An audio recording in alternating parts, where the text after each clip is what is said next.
1 week முன்னாடியே வந்து இந்த ட்ரெஸ்ஸை நான் ஸ்டிச் பண்ணிட்டேன். பட் ஆனால் இன்னும் நான் கொரியர் போடாமலே இருந்தேன். இன்றைக்கி தான் வந்து நான் கொரியரே பண்ணேன்.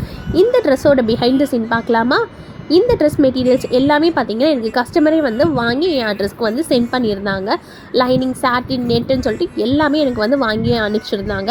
அவங்க கேட்ட மாதிரி இந்த மாதிரி ஒரு பாடிகான் ட்ரெஸ் வந்து ரெடி பண்ணி அவங்களுக்கு வந்து ஃபோட்டோஸ், பிக்சர்ஸ் அனுப்பிச்சேன். அதில் கொஞ்சம் டீட்டெயிலிங் மாதிரி ஏதாவது வச்சு கொடுங்க சிஸ்டர், ரொம்ப சிம்பிளாக இருக்க மாதிரி தெரியுது அப்படின்னு சொன்னனாலேயே அடிஷ்னலாக வந்து பின்னாடி இந்த மாதிரி டேல் மாதிரி வந்து நெட்டில் வந்து அவங்களுக்கு வந்து நான் செஞ்சு கொடுத்துருந்தேன். அதனால தான் வந்து எக்ஸ்ட்ரா ஒரு 1 வீக் ஆகிடுச்சு. மெட்டீரியல் எடுத்து ஸ்டிச் பண்ணுறதுக்காக தான் வந்து கொஞ்சம் எக்ஸ்ட்ரா 1 வீக் ஆகிடுச்சு எனக்கு. அதோடு வந்து இன்றைக்கி கொரியர் பண்ணிவிட்டு அதோட கடைக்கு கொஞ்சம் பர்ச்சேஸ் பண்ணுற வேலையெல்லாம் இருந்துச்சு. அந்த பர்ச்சேசிங்காக அப்படியே வெளியில் போயிட்டு வர வழியிலேயே வந்து தங்கச்சி வீட்டில் ஒரு விசிட்டை போட்டு வந்தாச்சு. ஏன்னா இந்த குட்டீஸ்லாம் பார்த்து 1 வீக் மேலே ஆகிடுச்சின்னு சொல்லிட்டு இவங்க கூட போய் கொஞ்ச நாள் விளாண்டுட்டு இருக்கும் போதே உடனே என் தங்கச்சி ஒரு பெரிய டின்னரே ரெடி பண்ணிட்டா. சாப்பிட்டுட்டு அல்ஹம்துலில்லாஹ் அங்கே வந்து கிளம்பிட்டோம்.